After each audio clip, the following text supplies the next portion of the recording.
Zhou Fengqing's career crisis hit her even earlier than her marital one. She had joined the company right after graduation, and it took her 6 years to get her first promotion. Later, she once had a chance to rise another level, but it required relocating for 2 years. Just as she was getting ready to seize the opportunity, she found out she was pregnant. As she arrived at the entrance to her apartment building, Zhou Fengqing paused and set the large box of household supplies and baby formula from the delivery locker onto a bench. She'd only intended to rest for a moment, but once she put the box down, she found herself sitting down too. From here, she could look up and see the lights in the living room on the 7th floor, her home. Through the sheer curtain, shadows moved back and forth. A small figure darted around. That was her daughter, Zheng Xiaoyuan, and another shadow moved more slowly. Likely her mother-in-law, or perhaps her husband, Zheng Yiping, had come home already. Zheng Yiping probably hadn't noticed anything odd about her recently. Either she had finally progressed from being an open book to mastering emotional control, or their relationship had become so ordinary after all these years that it was just too easy to ignore each other's moods. Like the refrigerator at home or the potted plants in the corner, which existed without drawing much notice. Only when they broke down or withered did their absence feel significant. 2 weeks ago, she'd run into another mom from the neighborhood at her client's office parking lot. The woman offered her a ride home, and given the rainy rush hour, Zhou accepted. During the drive, the other mom asked her, "I really liked those earrings that Yiping's cousin was wearing last time." I didn't want to ask her directly and make her feel awkward. "Could you find out where she got them?" "Yiping's cousins?" Zhou Fengqing was caught off guard. "You didn't know?" The woman cast her a quick glance, one filled with implications that suggested her question about the earrings might have been a mere pretext for a deeper probe. "Oh, Yiping has a lot of cousins. Which one did you see?" "The one with the short hair. About this long," she said, gesturing beside her ear while keeping one hand on the wheel. "She's thin, big eyes, about Yiping's shoulder height." "Can't recall much else." Zhou Fengqing thought about it. Neither of Yiping's 2 cousins looked like that. "All right, I'll ask her next time I get a chance," she replied. Zhou Fengqing didn't know the context of their encounter, nor their manner toward each other, but if the acquaintance had been casual, he could have simply said they were friends or co-workers. Why lie and say she was his cousin? She started paying closer attention to Zheng Yiping. To show trust in each other, they both knew each other's phone passcodes.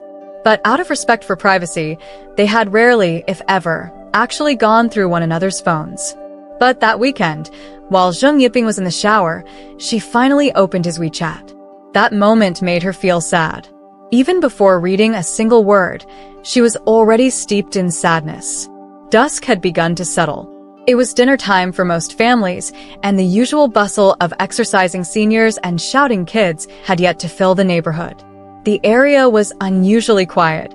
The lights on the lawn flickered on, like fallen stars scattered on the grass, almost romantic in their effect. An elderly woman came over and sat beside her on the bench, saying, "Young lady, could you help me figure out how to buy this?" The old lady explained that she wanted to join a group buy, but her daughter wouldn't teach her, insisting she always had poor judgment and often ended up buying loads of cheap, useless items. Her daughter told her to stop wasting money and to ask her whenever she needed something. "But I want to buy things on my own." Zhou Fengqing hesitated. Maybe the daughter's concerns were valid after watching her mother get duped time and again. Would it be right for her to help? But the elderly woman looked at her with such earnestness, and a quick glance showed that the item was a pair of warm burgundy shoes, priced at 5 yuan and 2 cents. How much of a scam could it be? With this thought, her fingers were already in motion. Tap here, then here. The green checkmark of "payment successful" popped up, and the woman brightened, thanking her with almost too much sincerity. "Young lady, you're so patient. Your parents must be very lucky to have you." Zhou Fengqing gave a small smile. Her mother, Zhao Liping, had always been quick to learn smartphone functions on her own. Well, not exactly on her own. She had a wide circle of teachers. There was Aunt Sun from the small clothing store, Annie Wong from the market, who had adopted QR code payments early on, and even the security guard, Uncle Tang. They would all passionately share tips, laughing at each other's missed details until everyone had it down, without her needing to teach a thing. Of course, that was years ago. 3 years ago, Zhao Liping had suffered a hypertensive crisis that landed her in the ICU. Although she was saved, she lost her ability to breathe independently and her consciousness, effectively turning her into what people called a vegetable. Any new technology from the last 2 or 3 years would be foreign to her. The elderly woman went on to talk about how even school homework now had to be submitted digitally, with video recordings and photo uploads, and that she often got scolded by her daughter for not keeping up. The more high-tech things get, the more of a headache it is. It reminded Zhou Fengqing of her own elementary school years, when math assignments would be written up by class reps on the blackboard for students to copy down and take home. Logically, photocopy machines weren't common then, but schools did have printing rooms, so copying it by hand seemed excessive. But her teacher had claimed that copying helped reinforce learning. Besides, he'd added with a mysterious whisper she could still remember, "I designed these problems myself. I don't want students in other classes using them." Once, when she was sick and had to miss 2 days of school, her math teacher called her home, saying, "We're covering critical material now. Skipping a few days will make it hard to catch up." It took her a few years to realize that this was the teacher's subtle way of targeting students who didn't do well in his class, especially if they were good in other subjects but not in math. It was an embarrassment for him. That night, her mother went to their friend's house to copy the assignments and didn't return until after 9. One of the problems stumped Zhou Fengqing for hours. Fuming with frustration, she finally took it out on her mother, scolding her for being slow and for copying the numbers wrong, making the problem unsolvable. "I rarely write, so I am slower, and my writing isn't as neat," Zhao Liping explained, rubbing her hands awkwardly. She worked at a Geological Research Institute's cafeteria, where she spent more time with pots and pans than with a pen. It wasn't until she recovered and went back to school that she discovered it was the class rep who had copied the wrong numbers from the teacher's original problem. That day, when she returned home, she stood at the kitchen doorway, watching her mother for a long time, unable to bring herself to apologize. If it were today, with her mother using digital tools to log her progress and record her screen instead of handwriting assignments, would she still feel this same sense of shame? Would she perhaps be more at ease?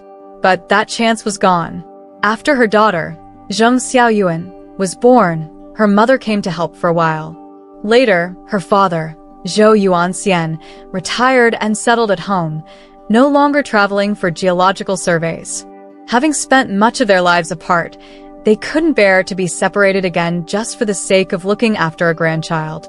So, they asked Zheng Yiping's mother to come and help with the baby. When Zhao Liping first returned home, she often called to ask about Zheng Xiaoyuan. Zhou Fengqing and the others reassured her mother, saying, "Don't worry so much. Go out with Dad, join a tour group, or something." But Zhao Liping replied, "Your dad says he's been out his whole life, and now he doesn't want to go anywhere. He just wants to stay at home." Then they said, "Then take it easy, Mom.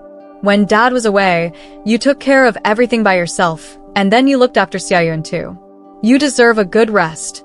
But her mother just said, "Yes, it was tiring, but Xiaoyuan loved me so much. When I left, she kept calling for her grandma and wouldn't stop crying.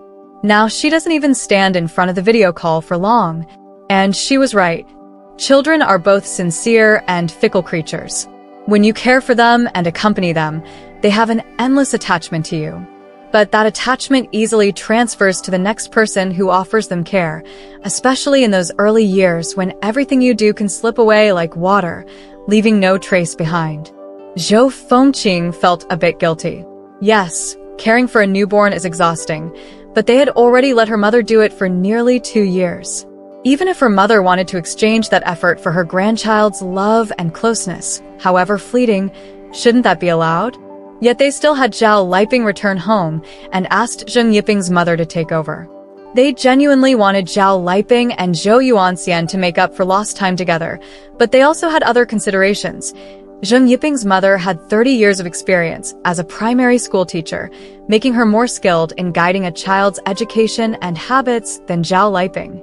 "We'll bring Xiaoyuan back home to see you more often," They assured Zhao Liping at the time. But they didn't keep that promise, managing only a few days of holiday at a time, carving out a day or two to visit her. Later, Zhao Liping was hospitalized and eventually, even coming home wasn't easy, and their visits grew less frequent. On Mid-Autumn Festival, Zhou Fengqing video called her dad. Zhou Yuanxian was sitting by Zhao Liping's bedside, showing her a fresh bag of mooncakes he'd opened. He held one up to Zhao Liping, saying, "Your favorite, red bean paste." He took a few bites, then added, "Too sweet. It'll raise my sugar levels. I can only have this much." In the background, the Mid-Autumn Gala was playing on the TV, and Zheng Yiping was telling her mother that the grapes weren't sweet enough. Her mother responded, "Well, I didn't buy them." Zhou Fengqing knew her mother-in-law must be hinting at the grapes, subtly nodding toward the balcony, meaning Zhou Fengqing had picked the wrong ones. Her father-in-law chimed in, "Well, the persimmons are sweet, so eat more of those." Her mother-in-law replied, "Sweet? It's just that you're watching your favorite actress from back in the day on TV singing. That's what's sweet for you." Laughter echoed from behind her, and Zheng Xiaoyuan joined in, giggling with the adults even though she didn't understand the joke. Amidst the family's laughter, Zhou Fengqing turned to her daughter and asked, "Do you miss your grandma?" Zheng Xiaoyuan gave a vague, non-committal hum. "When you were little, Grandma made you vegetable puree every day and took you out to play." Zheng Xiaoyuan squirmed slightly, looking like she wanted to return to the living room to watch TV or grab a snack. "There was a time when you loved Grandma more than you loved Mom. If you woke from a nap and didn't see her, you'd start crying." Noticing something unusual in her mother's tone, Zheng Xiaoyuan was quiet for a couple of seconds. Then she glanced up at her mother, dutifully muttered, "I miss her," and darted back into the living room. She was already starting to forget her grandma, and Zhao Liping, lying on that hospital bed, would no longer be part of her future. Soon, Grandma would be nothing more than a name on paper, and Grandma would be just an empty title. "Auntie," Zhou Fengqing turned to the elderly lady next to her, if someday your grandkids forget you, how would you feel?" "If they forget me, they'd be ungrateful," the lady replied indignantly at first. Then, after a pause, she said, "But they'd only forget if I'd passed on and they were still young. Forgetting is natural then. My daughter will remember me, and that's what matters. We come here to help with the grandkids, but really, it's for our daughters." After a brief silence, she added, "But they don't have to remember all the time. Just thinking of us during holidays is enough. Constantly remembering us would be painful." Zhou Fengqing recalled a rainy day in high school when Zhao Liping took her to visit her grandparents' graves. Her grandparents had passed early, and back then, traditional burials were still allowed. Following her grandparents' wishes, they'd been buried on a mountain in their hometown. The rain and wind were fierce that day, rendering their umbrellas and raincoats useless. Zhou Fengqing followed her mother, lugging a bag of fruit and incense papers, navigating the mud to find the graves. It wasn't like a cemetery, where paths are clear and plot numbers marked. Every year, finding the graves was a test of memory and judgment. A tree they used as a marker one year might be chopped down by the next. Headstones used for reference could be moved or joined by new graves. Growing irritated in the storm, she asked, "Why do we have to come today, of all days?" "You have classes tomorrow, don't you?" her mother replied. "Why do I have to come? Can't you go alone?" "To let them see you." Superstitious nonsense, Zhou Fengqing thought, frustrated.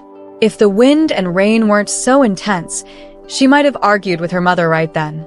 They finally found the graves, though the incense paper was soaked and wouldn't light. Besides, the fierce wind made lighting a fire risky among the trees. Her mother set out the fruit, murmuring as she did, "Dad, Mom, I'll bring the paper next time. I just wanted to bring Ching Ching to see you this year. She couldn't come last year because of her exams, and now she's in high school and has grown taller. She looks more like her dad now, so I brought her for you to see, in case you don't recognize her." Zhou Fengqing scoffed inwardly at her mother's superstitious beliefs. Back then, she didn't understand. She was young and proud, armed with an education that made her trust only in science. She held a lofty sense of distinction, priding herself on her supposed immunity to the mundanity of the world, certain she was different, that she'd never be bound by life's ordinary patterns. Yet here she was, married with a child, tangled in the subtle, awkward dance with in-laws, stuck with a husband whose philandering habits had grown as obvious as his expanding waistline. She found herself constantly weighing the pros and cons of calling him out, while mustering the energy to battle for a few extra coins at work with colleagues who bore none of her burdens. Success at work didn't come to rescue her from a disappointing marriage. Her midlife work crisis arrived even earlier than the troubles at home. Since joining the company after graduation, Zhou Fengqing had risen to team leader in her 6th year, overseeing a handful of junior staff. When Zhao Liping asked her what a TL was, Zhou hesitantly translated it as team leader in Chinese, her pride dimming as soon as she spoke the words. Zhao Liping chuckled, "Not bad. Weren't you the kid who always wanted to be the group leader in elementary school? Now you finally got there." Back then, she hadn't yet become a mother, and her promotion stirred up plenty of chatter around the office. However, her department manager at the time, a woman herself, supported her unreservedly, even asserting that Zhou Fengqing, even while pregnant, was more capable than many others. And besides, the manager added, "Is it a woman's fault for wanting children?" Zhou Fengqing once had a chance to move up again, but it required relocating for 2 years. Just as she was gearing up to go, she discovered she was pregnant. It wasn't unplanned. After carefully observing her husband and determining he could bear the responsibilities of fatherhood, she chose to forego that opportunity. The arrival of Zheng Xiaoyuan was her priority. True to her manager's words, she pulled her weight throughout her pregnancy, outperforming many of her male colleagues. Yet, her maternity leave was unavoidable. By the time she returned, her manager had transferred to another company. Her new manager had no favorable impression of her, seeing only someone who'd taken extended time off, dragging down his department's productivity. He seemed to believe her heart was at home rather than at work, split between her desk and her child. Back when Zhao Liping was around, Zhou Fengqing hadn't needed a single day off for her daughter. Zhao Liping was a force of nature, a woman who had single-handedly shouldered her family's burdens. She fearlessly hauled her grandson to the market, tucked him into a back carrier for hospital trips, and would be seen, one hand clutching a chopping knife and the other cradling her grandson, singing out-of-tune lullabies. But things started to change. Maybe it was her daughter reaching the age when kids pick up all sorts of bugs, mixing with other children at daycare, passing around toys, catching colds and sniffles. Her daughter's illnesses grew frequent, often sending her in-laws to the hospital, where they'd quickly find themselves overwhelmed and calling on Zhou Fengqing for guidance. Sometimes she had to rush over, sometimes talk them through things over the phone. Her manager's annoyance grew with every overheard call. Over the past couple of years, Zhou Fengqing's team hadn't stumbled, but they hadn't shown either. Once a woman has a family and kids, her heart's no longer in her work. She's lost her edge. How can she be productive? She'd overheard her manager tell the higher-ups. It was clear he was looking for an excuse to replace her. Soon, Zhou Fengqing heard that the company planned to open a branch in a neighboring province, her home province, in fact. The branch's establishment was a tentative step, with an initial team being sent to lay the groundwork. A golden opportunity or a trap, opinions were divided. If the branch succeeded, those sent there would be honored as its pioneers, but if it failed, even their original positions might be jeopardized. The young, unburdened employees were eager to try, but people like Zhou Fengqing, who had already carved out a modest position, hesitated. It was her manager who leaked the news to her, nudging her toward taking the offer since he couldn't easily fault her on her current work. Did she want to go?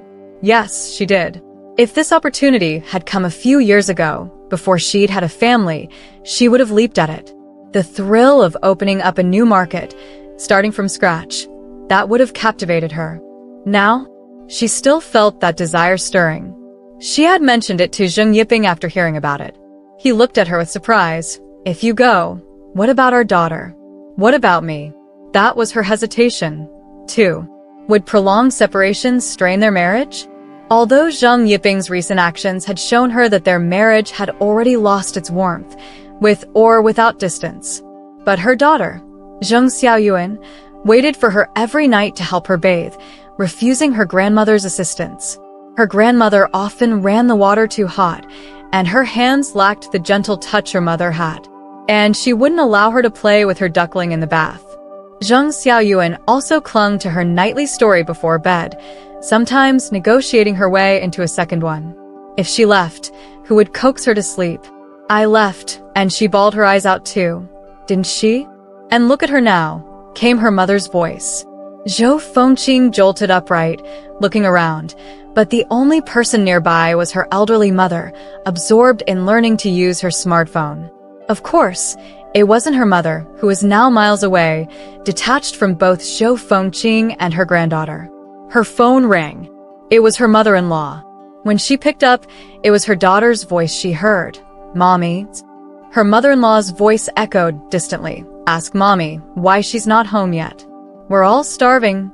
Her mother-in-law often called Zheng Yiping when he was late, but it was a straightforward conversation between adults, asking if he'd be home for dinner.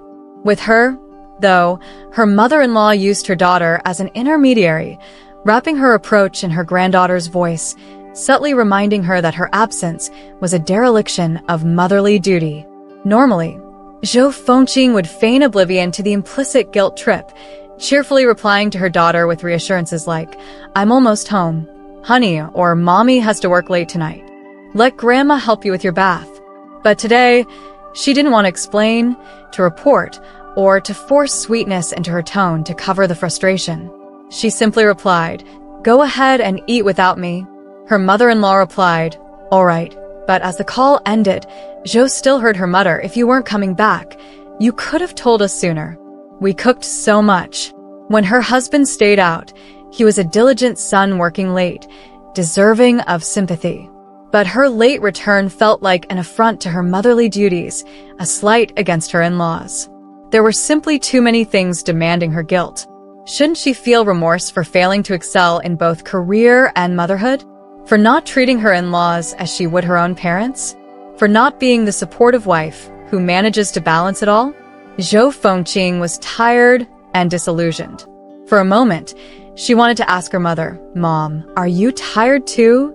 Most of the time, Zhou Fengqing's father, Zhou Yuanxian, was away in the wild. In her memory, he was a hazy, gray-blue figure. The only real significance he held for her was the simple fact that she had a father. Her grandparents weren't in the best health. Her father, the youngest son, had been the most pampered. As he grew up, it seemed almost natural among his siblings that he would shoulder the responsibility of caring for their parents in their old age. Yet, somehow, all of that responsibility ended up falling on Zhao Liping. Every other day, she prepared 2 days' worth of meals for them, checked the water, gas, and electricity, restocked their supplies, and took them from their 4th-floor apartment down to the hospital. She followed the doctor's instructions with utmost care and respect. The year Zhou Fengqing started high school, her grandmother passed away, and her grandfather was diagnosed with Alzheimer's. At first, they didn't understand. They just noticed that he'd become increasingly irritable and aggressive. Despite his age, he was still tall and sturdy. Zhou Fengqing once saw him push Zhao Liping hard, causing her back to slam against the door handle, leaving bruises that Zhou Fengqing later had to tend to with herbal oil that night. It was clear this wasn't the first time he'd pushed her. When the diagnosis came, the family realized they couldn't leave him at home, where he could hurt others, so he was sent to a care home. On the day of his admission, Zhou Fengqing followed behind her mother, watching the bag slung over her shoulder. It was packed with her grandfather's clothes, shoes, and even his radio, favorite teacup, and Go manuals. The weight made Zhao Liping's shoulders tilt to one side. Zhou Fengqing pitied her grandfather, but she also thought, maybe now her mother would finally have some relief. But no relief came. Zhao Liping continued her routine, visiting her grandmother as often as before, except now she also made weekly trips to visit her grandfather in the suburbs. We have to make sure the care staff know that he has family who cares, Zhao Liping explained. She even bought herself a small electric scooter with a pink helmet and turned her head to show it off to Zhou Fengqing. What do you think of the color? Is it a bit too tacky? Zhao Liping was like a spinning top, full of energy. But spinning tops only spin because something drives them. That force was life itself, the need to get by day after day. And at that time, Zhou Fengqing was not exactly making life easier for Zhao Liping. From elementary through middle school, her grades were erratic. Zhao Liping was frequently called to the school for meetings, where she would nod and promise to keep a close eye on her daughter, even when teachers made cutting remarks. There was only one exception. During a math test in her third year of middle school, Zhou Fengqing unexpectedly scored exceptionally well. Too well, in fact. Her teacher immediately suspected cheating and made her stay after the evening study session to retake the test. When Zhao Liping came looking for her after school, she found her daughter isolated at the back of the classroom. The other students gathered at the front. The teacher stood nearby, watching her intently. That time, she scored 2 points lower due to a calculation error. Zhou Fengqing stared at the teacher, hoping to see some flicker of remorse or apology for putting her through such a humiliating ordeal. But he simply waved her off, saying, "You can go home." Teacher, was Zhou Fengqing caught cheating? Zhao Liping asked abruptly. No, the teacher's expression barely shifted. Then, was it because she failed? No, that's not it either. That's good to hear. I thought she'd done something wrong. She's been working really hard lately. Zhao Liping went on to describe how Zhou Fengqing had been burning the midnight oil, studying without rest, how she even noticed the light in her room on late at night when she got up for the bathroom.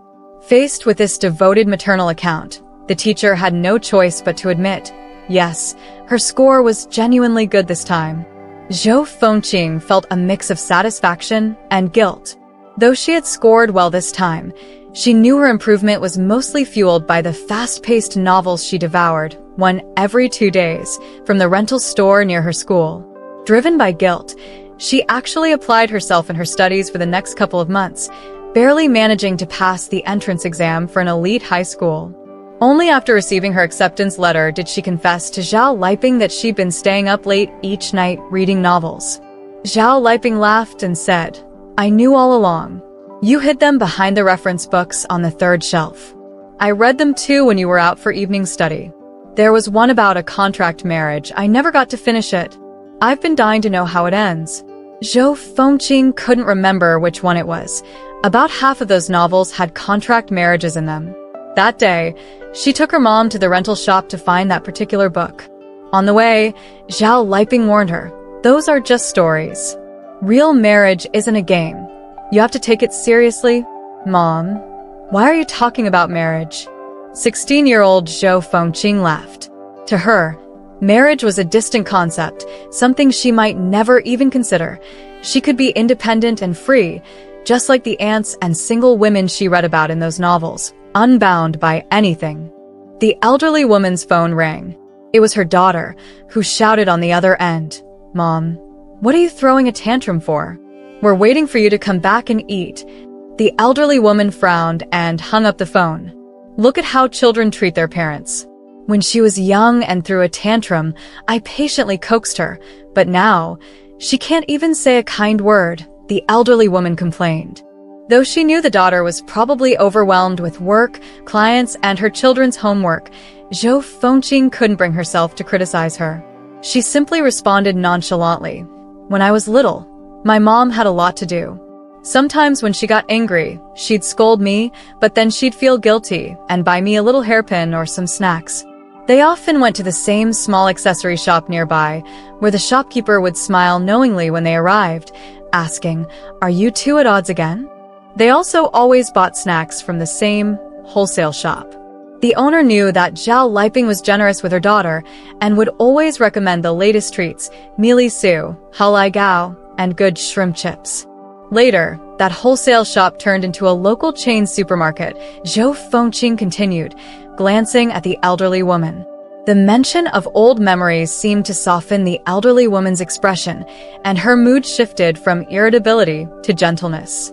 There was also a clothing store where the clothes were beautiful, but the bargaining required skill. Zhou Fengqing once saw a bright persimmon red plush hat there. Zhao Liping had haggled with the owner, but was no match for her, and the two ended up in an argument. Zhao Liping dragged Zhou Fengqing away, but the memory of that hat, warm and fuzzy, hanging on the left side of the entrance, stayed with her. Actually, it was on the right side. Zhou Fengqing corrected herself. Oh, yes, it was on the right side, she added.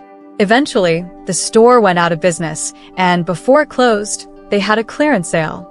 Zhao Liping excitedly went to buy the hat, but in the end, came back empty-handed.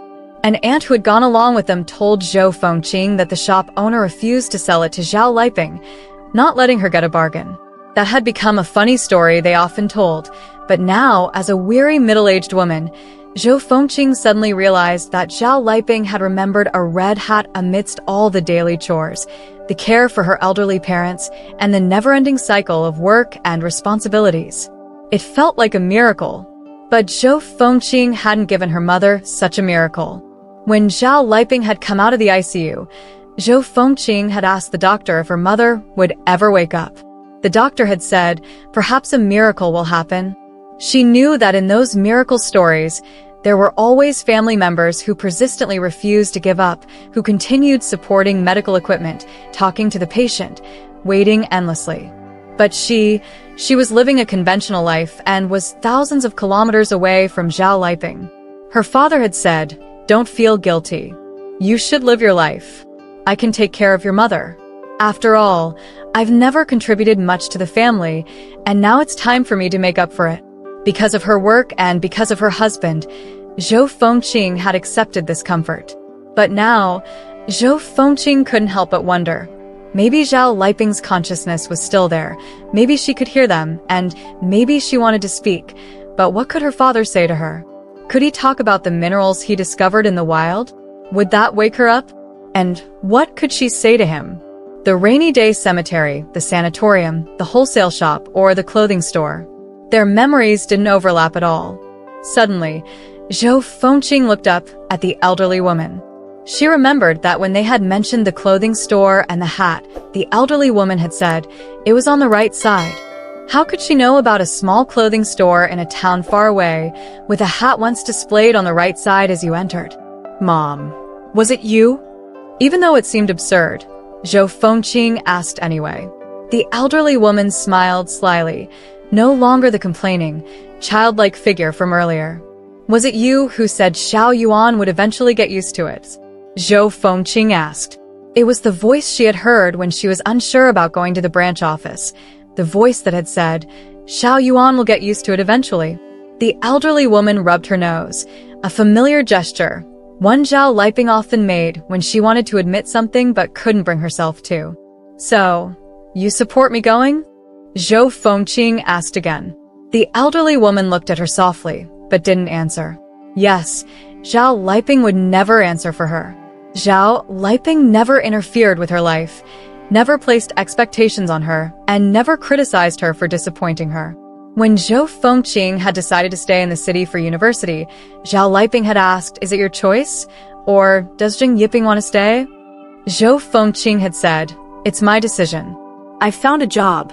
Zheng Yiping had said, then I'll stay. 2. Zhao Liping had said, all right, that's fine. I've actually made up my mind. I'm going to the branch office, Zhou Fengqing said.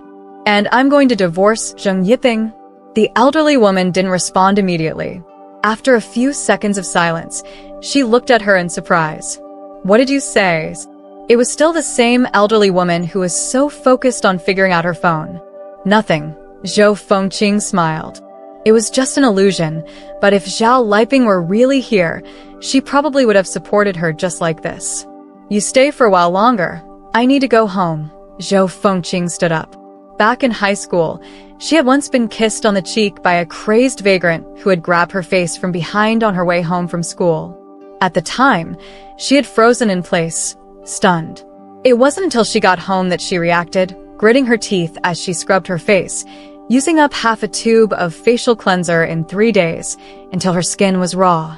When Zhao Liping found out, she said, don't just scrub your face. It's no use if you rub it raw. You should have beaten him up instead. Zhao Liping carried a long-handled umbrella and wandered around the area for 5 or 6 days. She figured out the vagrant's routine, and one day, when the man came near another young girl, she handed the umbrella to Zhou Fengqing and shouted, "Don't be afraid. Hit him hard." Zhou Fengqing remembered the sensation of the umbrella striking the vagrant's back, the pain still lingering, but it had felt satisfying. In the end, Zhao Liping jumped in too, wrestling with the man before sending him to the police station. On the way out of the police station, Zhou Fengqing asked her mother, "What if something went wrong and we got in trouble?" Zhao Liping replied, "I've looked it up. He was bullying others, and our actions were in self-defense. Next time someone bullies you, fight back. If you get hurt, don't worry. I'll help you figure it out. We are in the right, and no matter where you go, you can explain, stay calm, understand the situation, and wait for the right moment," Zhao Liping taught her. Zhou Fengqing took her phone out of her bag and slipped it into her coat pocket. Every warrior keeps a dagger close to their side. The phone contained screenshots of conversations from Zheng Yiping's WeChat, transaction records from a payment app showing his receipts, with love emoji or affectionate notes, making it impossible for Zheng Yiping to claim these were loans or debt repayments. It also contained photos she had taken, through gritted teeth, following them as they entered and exited hotels. Getting the evidence was easier than she had imagined because of her trust in Zheng Yiping. She trusted him so much that Zheng Yiping, in turn, trusted her almost arrogantly, believing that she would always trust him. The phone rang. It was her father. Zhou Fengqing placed the box of daily necessities on the ground and answered the call. His voice, filled with excitement, made him sound almost like a stranger. "Ching Ching, just now, your mother's right hand moved." Was it because Zhao Liping sensed her daughter was in trouble?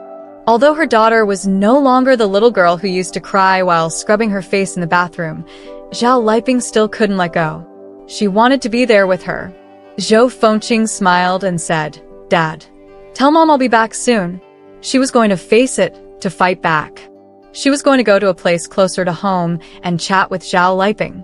Zheng Xiaoyuan would start remembering her grandmother in their everyday interactions. She would still be caught up in work disputes, Zheng Xiaoyuan's increasingly complicated homework, and the rehab exercises and massages Zhao Liping needed. But these were the things she felt she could give her energy to, and she was willing to be beaten by these more worthwhile matters, spinning with even more enthusiasm.